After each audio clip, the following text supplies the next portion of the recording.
ஹல்லேலூயா. இன்று 4வது நாள் உபவாச நாள் இன்றைக்கு வந்திருக்கிற ஒவ்வொருவரையும் இயேசு கிறிஸ்துவின் நாமத்தினாலே ஆசீர்வதிக்கிறோம். வந்திருக்கிற ஒவ்வொருவரும் தொடர்ந்து இந்த 21 நாள் உபவாசத்திற்கு தடை இல்லாம வர கர்த்தர் நமக்கு உதவி செய்வாராக. ஆமென். சரி, இன்னைக்கு எத்தனை பார்த்துருக்கோம்? மத்தேயு 2 பாகம் பார்த்துருக்கோம், 3வது மார்க் பார்த்துருக்கோம், இன்னைக்கு 4வது லூக்கா பார்க்குறோம். சரியா? சரி, லூக்கா ஒரு பிரசித்தி பெற்ற வைத்தியர், டாக்டர். லூக்கா யாரு? ஒரு டாக்டர், நல்ல ஸ்பெஷலான டாக்டர். லூக்காஸ், அவர் பேர் என்ன? லூக்காஸ், கிரேக்க பேரு. நம்ம பைபிளில் லூக்கான்னு இருக்கு. சரியா? அப்போஸ்தலரின் நாட்களில் அந்தியோகியா பட்டணத்திலிருந்து இயேசுவை சொந்த இரட்சகராக ஏற்றுக்கொண்ட ஒரு மனிதன் லூக்கா. அவருக்கு ஊர் என்னது? அந்தியோகியா பட்டணம். அந்த பட்டணத்துல இருந்து இவர் ஒரு கிரேக்கர். ஆனா இயேசுவை சொந்த இரட்சகரா ஏற்றுக்கிட்டு இருக்காரு பாருங்க. அவரு யூதன் அல்ல. லூக்கா யூதன் அல்ல. கொலேசியர் 4ஆம் அதிகாரம் 10லிருந்து 14 வரைக்கும் குறிச்சுக்கோங்க. யூதன் அல்ல. கொலேசியர் 4ஆம் அதிகாரம் 10லிருந்து 14 வரைக்கும் குறிச்சுக்கோங்க. சரியா? சரி. ஆனா இயேசுவுக்காக வைராக்கியமாக வாழ தன்னை அர்ப்பணிச்சவர். இயேசுவுக்காக வைராக்கியமா வாழ்றதுக்காக தன்னை என்ன செஞ்சிருக்காரு? அர்ப்பணிச்சிருக்காரு. சரியா? இவரை யார் ரட்சிக்கப்பட வச்சிருப்பா? பவுல் கூட தான் இவர் க்ளோஸா இருந்திருக்காரு, ஃப்ரெண்டா இருந்திருக்காரு. அப்போஸ்தலனாகிய பவுல் கூட ரொம்ப ஃப்ரெண்டா, நெருக்கமான நண்பராக இருந்திருக்காரு. நிச்சயமா லூக்காவுக்கு கண்டிப்பா பவுல் இயேசு மேல விசுவாசம் வைக்கிறதுக்கு சொல்லி கொடுத்திருப்பாரு, அப்படிதானே? வழி நடத்தியிருப்பாரு. அதனால லூக்கா ரட்சிக்கப்பட்டிருக்கலாம். சரியா? அதை குறித்து எங்கேயும் சொல்லப்படலைனாலும், ஆனால் லூக்காவோட முழுவதுமா சம்பந்தப்படுத்தி பேசுறது பவுல், அப்போஸ்தலனாகிய பவுல தான். சரியா? பவுலுக்கு இன்னொன்னு சொல்லலாம். பவுலுக்கு தொடர்ந்து உடல்நல பிரச்சனைகள் பவுலுக்கு இருந்தது. பிரயாணங்கள்ல ஏற்பட்ட காயங்கள், அடிக்கடி கப்பல் பயணம் அது இதுன்னு போயிட்டு இருந்தாரு, அதுல காயங்கள்லாம் ஏற்பட்டுச்சு. இது உடல்நல பிரச்சனை கலாத்தியர் 6:11 குறிச்சு வச்சுக்கோங்க. பிறகு நீங்க வீட்டில் போய் பார்த்துக்கோங்க. கலாத்தியர் 6:11 உடல்நல பிரச்சனை, பிரயாணங்களில் ஏற்பட்ட காயங்கள் 2 கொரிந்தியர் 11ஆம் அதிகாரம் 23லிருந்து 33.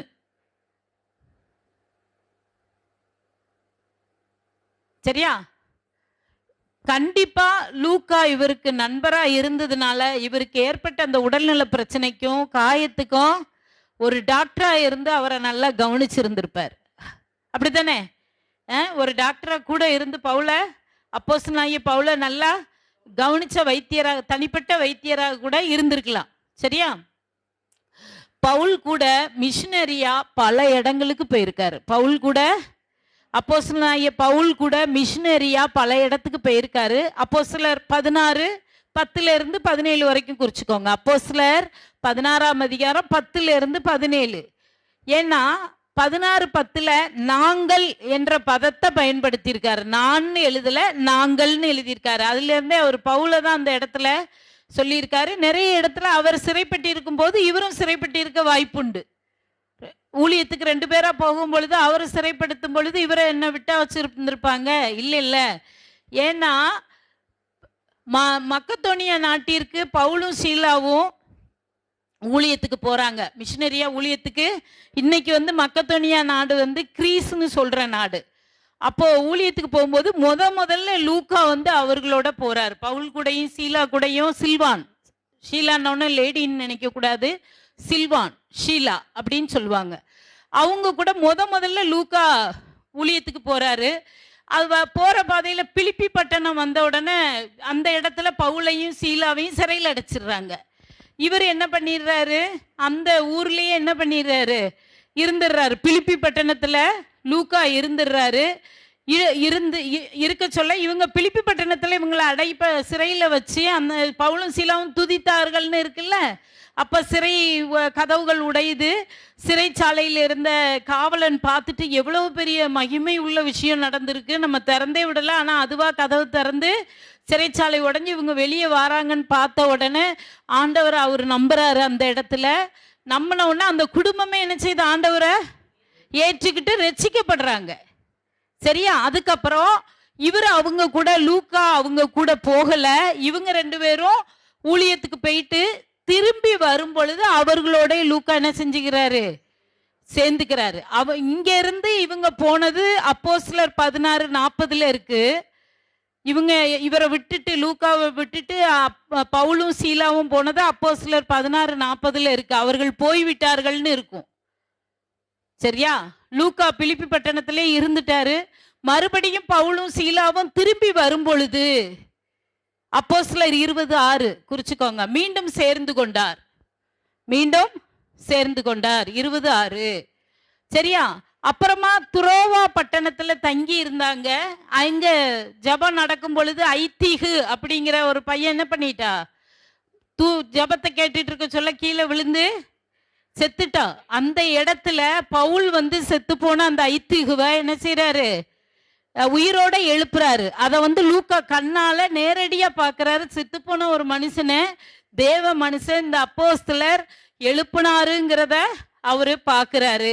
இப்படி இவங்க கூட நிறைய ஊழியங்களுக்கு உடனாவே என்ன செஞ்சிட்டு இருக்காரு, மிஷினரியா போயிட்டு வந்துட்டு இருக்காரு. சரியா? பவுல் அவரிடம் அன்பா இருந்திருக்கிறார். யாரிடம்? லூக்காவிடம் ரொம்ப அன்பா இருந்தாராம். கொலேசியர் 4:14 இருக்கு. கொலேசியர் 4:14 பவுல் அன்பா இருந்தது, லூக்காவிடம் அன்பா இருந்தது குறிக்கப்பட்டிருக்கு. அடுத்து பவுல் லூக்காவை உத்தம உடன் ஊழியக்காரனாக பார்த்தாரு. லூக்காவை பவுல் எப்படி பார்த்தாரு? உத்தம ஊழியக்காரனா பார்த்தாரு. அது 2 தீமோத்தேயும் 4:11 இருக்கு. 2 தீமோத்தேயும் 4:11, 1 பிலேமோன்ல 24, 1:24. சரியா? 2 தீமோத்தேயும் 4:11, 1 பிலேமோன் 24. சரியா? இவர் லூக்கா கிரேக்க மொழி, அந்த காலகட்டத்தில் கிரேக்க மொழி பிரசித்தி பெற்றிருந்தது. கிரேக்கம்தான் கோலோச்சு இருந்தது. அப்போ கிரேக்க மொழியில புலமை பெற்றவர், ஒரு பண்டிதர் மாதிரி. கிரேக்க மொழியா லாபகமா கையாள்றது, இலக்கியங்களை நல்ல கட்டுக்கோப்பா படிச்சோன்னா, நீங்க மற்ற அதிகாரங்கள் படிக்கிறது லூக்காவை படிங்க, உங்களுக்கு ரொம்ப உங்களை கவர்ந்து இழுக்கும். இனிமே படிக்க சொல்ல பாருங்க, உங்களை கவர்ந்து இழுக்குதா இல்லையான்னு பாருங்க. மற்றது படிக்கிறதை விட இவர் இலக்கிய நயத்தை அழகா எழுதியிருப்பார். எல்லாரும் நல்லா எழுதினாலும் இவர் புலமை பெற்றிருந்ததுனால அந்த மொழியில அழகா எழுதியிருந்தாரு. சரியா? அடுத்து கிரேக்க மொழியிலேயே ஒரு சுவிசேஷத்தை எழுதும்படியாக இந்த லூக்காவை தேவ ஆவியானவர் பயன்படுத்தினார். ஏன்னா அந்த மொழியில அவரு வைத்தியரா இருக்காரு, நல்ல கற்று தேர்ந்த ஒரு நல்ல டாக்டர், எழுத்துல புலமை வாய்ந்தவராக இருக்காரு. அப்ப கிரேக்க மொழியிலையும் மத்தேயு எதுல பார்த்தோம்? மத்தேயு எபிரேய மொழியில எழுதினார். எபிரேய மொழியில எழுதினாரு மத்தேயு. அடுத்து யாரு? மார்க் என்ன பண்ணாரு? கிரேக்கத்துல எழுதினார். மத்தேயு யூதர்களுக்காக எழுதினாரு, மார்க் ரோமர்களுக்காக எழுதினாரு, லூக்கா கிரேக்கர்களுக்காக எழுதணும் ஒரு சுவிசேஷம். அவங்களும் புறஜாதி தானே, ஆண்டவர் அறியணும்னு தேவ ஆவியானவர் லூக்கா வைத்தியரை பயன்படுத்தினார். அதுதான் லூக்கா எழுதின சுவிசேஷம் என்று அழைக்கப்படுகிறது. சரியா? லூக்கா ஒரு புத்தகம் மட்டும் எழுதல. புதிய ஏற்பாட்டிலேயே 100% இருக்குன்னா 25% லூக்காவும் அப்போஸ்தலர் நடபடிக்கைகள் 2ஐயும் எழுதினது லூக்கா தான் எழுதினார். லூக்காவின் சுவிசேஷ புத்தகத்தையும் இதனோட தொடர்ச்சியா வர்ற அப்போஸ்தலர் நடபடிக்கைகள் இருக்கு இல்லையா, இந்த 2ஐயுமே லூக்கா தான், வைத்தியர் தான் எழுதினார், டாக்டர் தான் எழுதினார். அப்போ புதிய ஏற்பாடு 100%னா 25% இவர் தான் லூக்காவையும் அப்போஸ்தலரையும் தொகுத்து எழுதி இருக்கிறாரு. அவ்வளவு பெரிய ஒரு சுவிசேஷத்தை தேவ ஆவியானவர் இந்த யூதன் அல்லாத ஒரு கிரேக்கரை வச்சு ஆண்டவர் எழுத வச்சிருக்காரு. ஹல்லேலூயா. அதனாலதான் அவர் ஃப்ரெண்ட் தெயாப்பிலுவே, மகா கணம் பொருந்திய தெயாப்பிலுவே, லூக்கா 1:1 சரி, அப்போஸ்தலர் 1:1 சரி, லூக்கா 1:1 சரி, அப்போஸ்தலர் 1:1 சரி, மகா கணம் பொருந்திய தெயாப்பிலுவே. தெயாப்பிலுவே அப்படின்னு சொன்னா யார் இந்த தெயாப்பிலு? இவரும் ஒரு கிரேக்கர் தான். ஆனா இவர் பேர் யூத பெயர். இவர் பேரு ஒரு யூத பெயர். தெயாப்பிலுவே. தியோ அப்படின்னா தேவன். தியோன்னா என்னது? தேவன். பிலுவே, தெயாப்பிலுவே அப்படின்னு சொன்னா அன்பு. அப்போ தேவ அன்பு அல்லது தேவனை நேசிக்கிற ஒரு நபர்னு அர்த்தம். தெயாப்பிலுவேன்னா என்ன? தேவனை நேசிக்கிற ஒரு நபர் அப்படின்னு அர்த்தம். சரியா? அப்போ அவருக்கு யூத பெயர் கர்த்தர் கொடுத்திருந்திருக்காரு. தெயாப்பிலு சமுதாயத்தில் மகா கணம் பொருந்தியவரா இருந்திருக்காரு. பிரபலமான ஒரு நபரா இருந்திருக்காரு. இவர் என்ன சொல்றாங்கன்னா, ஒரு சிலர் இவர் வழக்கறிஞரா இருந்திருக்கலாம் அப்படின்னு சொல்றாரு. இல்ல அப்படின்னா லூக்காவோட டாக்டருக்கு கூட படிச்சிருப்பாங்கல்ல.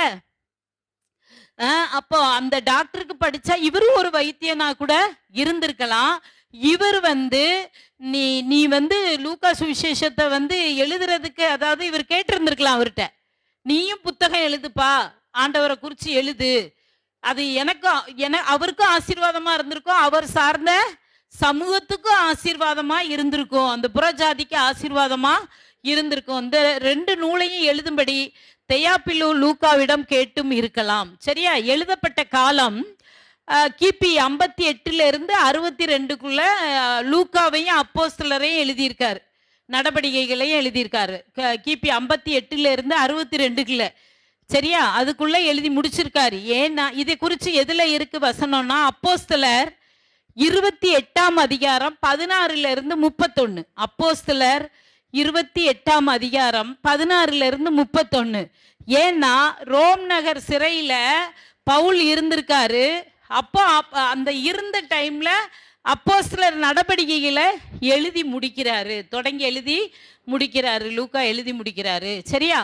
அடுத்து கிபி 57ஆம் வருடம் பவுல் தன்னுடைய ஊழியத்து நிமித்தம் செசரியா பட்டணத்தில் சிறை வைக்கப்பட்டிருக்கிறார். 2 வருஷம், கிட்டத்தட்ட 2 வருஷம். கிபி 57வது வருஷம் பவுல் தன்னுடைய ஊழியத்து நிமித்தம் செசரியா பட்டணத்துல கிட்டத்தட்ட 2 வருஷம் சிறை வைக்கப்பட்டு இருக்கும் நாட்களில் இவரு லூக்கா அவர் கூடயே உடன் பயணித்து கொண்டு இருந்த ஊழியர். இவர் உடன் ஊழியராக தான் போய்கிட்டே இருந்தாரு. இப்போ அவரை மட்டும் சிறை வச்சிருக்காங்க. 2 வருஷம் அவர் செசரியா பட்டணத்துக்குள்ள சிறையில் இருக்காரு. அப்போ இவர் தனிமையில் இருக்கும் பொழுது என்ன செய்யறாரு அப்படின்னு சொன்னா, இவர் இயேசு கிறிஸ்துவின் ஏன்னா இவர் இயேசுவோட இருந்த சீசன் அல்ல, இயேசுவோடு இருந்த சீசன் அல்ல. அதனால அவர் என்ன செய்யறாருன்னா, இயேசு கிறிஸ்துவின் சில சீசர்களோடும், இயேசு கூட இருந்தாங்கல்ல சீசர்கள், அவர்களோடையும் இயேசுவின் தாயாகிய மரியாளிடம் பழகும் வாய்ப்பு இவருக்கு கிடைச்சது. சரியா? பவுல் சிறையில கூடயே அலைவார், பவுல் கூட ஊழியத்துக்கு. இப்போ அவர் செசரியா பட்டணம் சிறையில் இருக்கும் பொழுது இவர் அந்த சமயம் அதை ஒரு வாய்ப்பா பயன்படுத்திட்டார். என்ன பண்ணலான்னு யோசிச்சாருன்னா, இயேசு கூடயே இருந்த சீடர்கள்ட்ட போனாரு. அப்படியே அவங்க அம்மா மரியாள்கிட்ட, தாயார்கிட்ட போனாரு. அதனால தான் வசனம் லூக்கால பார்த்தீங்கன்னா, திட்டமாய் கேட்டறிந்து. அப்போ கூடையே இருக்கிறத விட பெத்த தாய்கிட்ட ஆதியிலிருந்து அவர் இருந்து ஊழியத்தை நிறைவேற்றி முடிச்சு மறுரூபமாகிற வரைக்கும் எல்லாத்தையும் திட்டமாக கேட்டிருக்காரு. தெளிவாக 1 by 1 கேட்டு எழுதி. சீடர்கள்ட்ட கூட கேட்டிங்கன்னா, எப்போ இயேசுவோட ஒட்டினாங்களோ, சீசர்களாக அவர் ஆண்டவர் அவங்கள தெரிஞ்சுக்கிட்டாங்களோ, அதுலேருந்து தான் இயேசுவை பற்றி அவங்களுக்கு தெரியும். ஆனால் தாய்கிட்ட போய் கேட்டால், குழந்தை தாய் வயிற்றுல கர்ப்பத்தில் உருவானதுலேருந்து அந்த அம்மா என்ன செஞ்சுருப்பாங்க, 1 by 1 தெளிவாக எடுத்து சொல்லியிருக்காங்க. அதனால தான் வசனம் சொல்லுது, அவங்க தாய்கிட்ட கூட திட்டமாய் கேட்டறிந்து அந்த தன்னுடைய ஃப்ரெண்டாக இருக்கிறாரே தெயாப்பிலுவுக்கு அதை விவரமாக எழுதுறதா நமக்கு வேதம் சொல்லுது. ஹல்லேலூயா. அவர்களிடத்திலிருந்து இயேசுவின் வாழ்க்கையை குறித்த குறிப்பு என்னெல்லாம் கேட்டுக்கிட்டாரு? அம்மாக்கிட்ட என்ன கேட்டிருப்பாரு? அம்மாட்ட என்ன மரியாள்கிட்ட என்ன கேட்டிருப்பாரு? இயேசுவின் வாழ்க்கை என்ன, தாயின் கருவில் உருவானதுலேருந்து அந்த வாழ்க்கையை கேட்டிருப்பார், குறித்த குறிப்பை கேட்டு எழுதியிருக்காரு. அடுத்து ஊழியத்தை குறித்து யார்கிட்ட கேட்டிருப்பாரு? சீசர்கள்ட்ட, கூட இருந்த சீசர்கள்ட்ட ஊழியத்தை குறித்து அணுவாக ஒன்று கூட விடாமல் அத்தனையும் கேட்டு திட்டமாய் கேட்டறிந்து லூக்காவின் சுவிசேஷத்தை என்ன செஞ்சார்? எழுதினார். அதன் தொடர்பாக அதை தொடர்புடையதாக அப்போஸ்தலர் நடவடிக்கைகளையும் எழுதி முடித்தார். ஹல்லேலூயா. அப்புறம் தெயாப்பிலுக்கு எழுதப்பட்டது போல நமக்கு தோணும், இந்த ரெண்டும் தெயாப்பிலுக்கு எழுதியிருக்காரு போல, தெயாப்பிலுக்கு மட்டும் எழுதியிருக்காரு போலன்னு நம்ம நினைக்கிறோம். அப்படி காட்சி அளிக்குது, தெயாப்பிலுக்கு எழுதின மாதிரி காட்சி அளிக்குது. ஆனால் அவர் மூலமாய் அவர் சார்ந்த சமூகத்திற்கும், அவர் சார்ந்த சமூகம் என்னது? கிரேக்க சமூகம், கிரேக்கர்களுக்கு, ஆண்டவரை ஏற்றுக்கிட்ட கிரேக்கர்களுக்கு. நேற்று பார்த்தோம், மார்க்கு ரோமர்களுக்கு எழுதினார். அப்போ ரோம அரசாங்கம் அவங்கள கெடுபிடியாக வச்சுருந்தாலும் அதுலேயும் ரோம பின்னணியத்தில் உள்ளவங்க அநேகர் இயேசுவை சொந்த ரட்சகராக ஏற்றுக்கிட்டாங்க, சொந்த ரட்சகராக ஏற்றுக்கிட்டாங்க. அதனால் இப்போ இவர் என்னப்பா, இங்கே என்ன நடக்குது? தெயாப்பிலுவுக்கு எழுதின மாதிரி நம்ம பார்க்குறோம். ஆனால் அவர் மட்டும் இந்த இதை படிக்கிறது இல்லை, இந்த சுவிசேஷத்தை. அநேக புற ஜாதிகள், கிரேக்கர்கள் போல, கிரேக்கர் நாட்டில் இருந்துட்டு கிரேக்கர்கள் அநேகர் இயேசுவை சொந்த ரட்சகராக என்ன செஞ்சுருக்காங்க?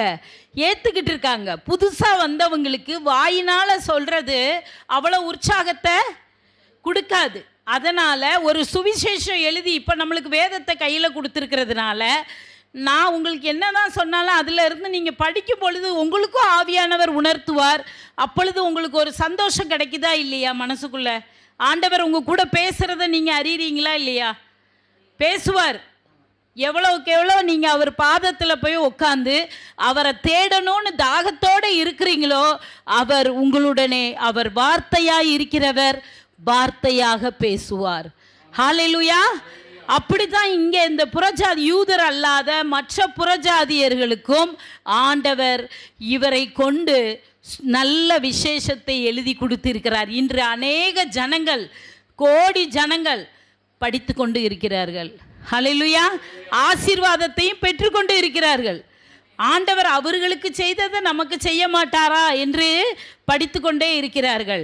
இங்கு கிறிஸ்துவை இவர் எப்படி காட்டுறார் அப்படின்னா, மனுஷகுமாரனாகவும் உலக இரட்சகராகவும் அறிவிப்பதே சுவிசேஷம். இந்த சுவிசேஷத்தின் நோக்கம், லூக்கா சுவிசேஷத்தின் நோக்கம் என்ன?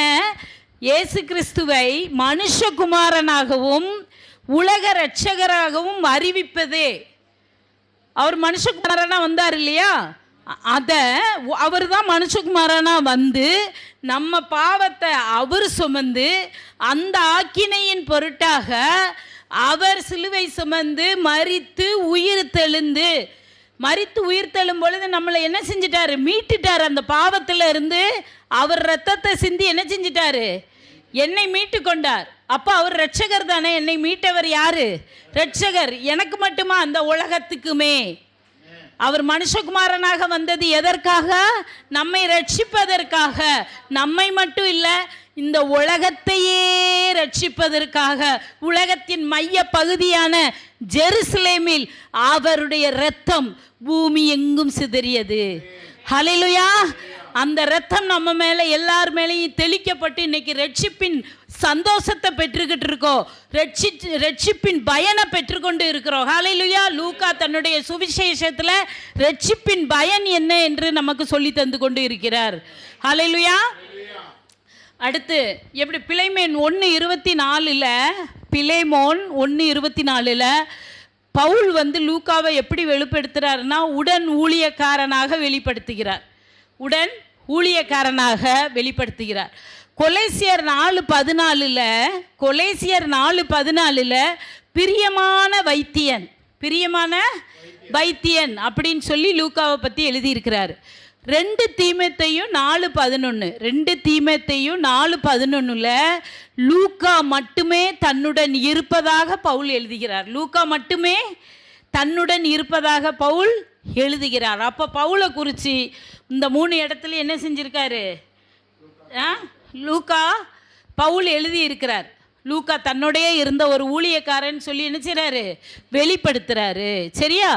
இதில் இந்த 3ல் கொலைசேரும் பிலைமோனும் சிறையிலிருந்து பவுல் எழுதுகிறார். சிறையிலிருந்து பவுல் எழுதிட்டு இருக்கிறார். சரியா? அடுத்து பவுலோட மரணத்துக்கு அப்புறம் பவுலோட கூடவே இருந்திருக்காருல்ல, பவுல் அப்போஸ்தலனாகிய பவுல் கூடவே இருந்திருக்கிறாரு. பவுல் மரித்ததற்கு பிறகு லூக்கா பிலிப்பி பட்டணத்திலேயே குடியேறி பின்னர் அங்கேயே மரித்தார் என்று கூறுகிறார்கள். பிலிப்பி பட்டணத்திலேயே குடியேறி அங்கே மரித்தார்னு சொல்கிறாங்க. இப்போ அவரை பற்றி பார்த்துட்டோம். இப்போ லூக்கா சுவிசேஷத்தை குறித்து பார்க்குறோம். சரியா? லூக்காவின் சுவிசேஷம் கிரேக்கருக்காக எழுதப்பட்டது, கிரேக்கரான புறஜாதிகளுக்கு எழுதப்பட்டது. சரியா?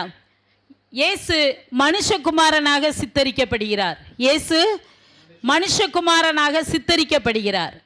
மற்ற 2 அதிகாரத்திலையும் பார்த்தோம். வெளிப்படுத்துதல் 4ஆம் அதிகாரம் 6, 7ல் 4 உருவங்களாக இது என்ன சொல்லப்பட்டது? சிங்கம். யூதராஜா சிங்கத்துக்கு அதை காட்டணும் இல்லையா? 2வது அவர் இயேசு நல்ல ஊழியக்காரனாக வந்தார். ஊழியம் கொள்ளாமல் ஊழியம் செய்பவராக வந்தால் அதனால் காளையை அங்கே காட்டணும். காளை உழைப்பதற்கு ஒரு சின்னமாக இருக்குது. இப்போ இதில் என்ன சின்னம் அப்படின்னு சொன்னால் மனிதன். 3வது என்னது? லூக்காவின் நற்செய்தி நூல் மனிதன். இயேசு நம்மை போன்று மனிதனாக மனுஷகுமாரனாக வந்தார் என்பதை எடுத்து காட்டுகிறது. ஏன்னா அவர் பாடுகளை அனுபவித்தார் இல்லையா? மனுஷனை போல பாடுகளை அனுபவித்தார். அதனால மனுஷனா வந்தார். சரியா? இப்போ லூக்கா எழுதின நற்செய்தி நூல் இயேசுவின் மனித தன்மையை காட்டுது. இயேசுவின் மனித தன்மையை காட்டுது. வசனம் லூக்கா 19:10. சரியா? இழந்து போனதை தேடவும் ரட்சிக்கவுமே மனுஷகுமாரன் வந்திருக்கிறார். இழந்து போனது யாரு? நம்ம தான் அவரை விட்டு என்ன செஞ்சிட்டோம்? காணாம போன ஆடுகள். அன்று இஸ்ரவேலர்களே காணாமல் போன ஆடுகளாக இருந்தாங்க. ஏன்னா அதை தேடவும் ரட்சிக்கவுமே மனுஷகுமாரன் வந்திருக்கிறார். அல்லேலூயா. சரி, இப்போ அதை எப்படி நம்ம பிரித்து படிக்கணும்னு பார்க்குறோம். 1வது அதிகாரமும் 2வது அதிகாரமும் யோவான் ஸ்நானகன் பிறப்பை குறித்து, அதாவது சகரியா எலிசபெத் தம்பதியினருக்கு முன்னறிவிக்கப்படுதல், இயேசு கிறிஸ்துவின் பிறப்பை குறித்து மரியாள் யோசேப்பு தம்பதியினருக்கு முன்னறிவிக்கப்படுதல், அதை ஒட்டிய நிகழ்ச்சிகள் 1, 2ல் எழுதப்பட்டிருக்கு. 3, 4 அதிகாரத்தில் யோவான் ஸ்நானகனின் ஊழியமும் இயேசு கிறிஸ்துவின் ஊழியத்தின் ஆயத்தமும் எழுதப்பட்டு இருக்கிறது. 5ஆம் அதிகாரத்திலிருந்து 19ஆம் அதிகாரம் வரைக்கும் இயேசு கிறிஸ்துவின் ஊழியத்தில் நடந்த பலதரப்பட்ட நிகழ்வுகள், இயேசு கிறிஸ்து செய்த அத்தனை அற்புதங்கள், அவர் தன்னுடைய ஊழியத்தில் பயன்படுத்திய ஓமைகளை குறித்து இதில் எழுதியிருக்கு. அடுத்து 19ஆம் அதிகாரத்திலிருந்து 24ஆம் அதிகாரம் வரைக்கும் மனுஷனுடைய பாடு, மனுஷகுமாரனுடைய பாடு, மரணம், உயிர்த்தெழுதலை குறித்து இருக்குது. 19லிருந்து 24 வரைக்கும் மனுஷகுமாரனுடைய பாடுகள், மரணம், உயிர்த்தெழுதலை குறித்து எழுதப்பட்டிருக்கு. இந்த பிரிவில் தான் நம்ம என்ன செய்யணும்? படிக்கும் பொழுது இந்த பிரிவுகளை நம்ம பார்த்து வச்சுக்கிடணும். சரியா?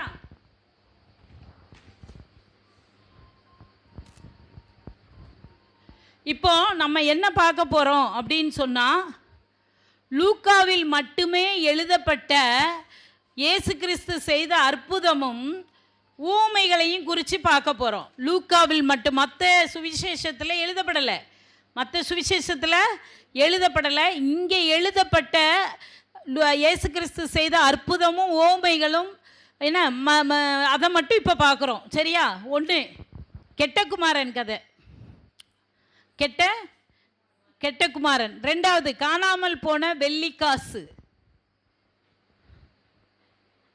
ஐசுவரியவானும் லாசருவும், நல்ல சமாரியன், இரவில் வந்த நண்பன், கனி கொடாத அத்திமரம், அநீதி உள்ள உக்ரானக்காரன்.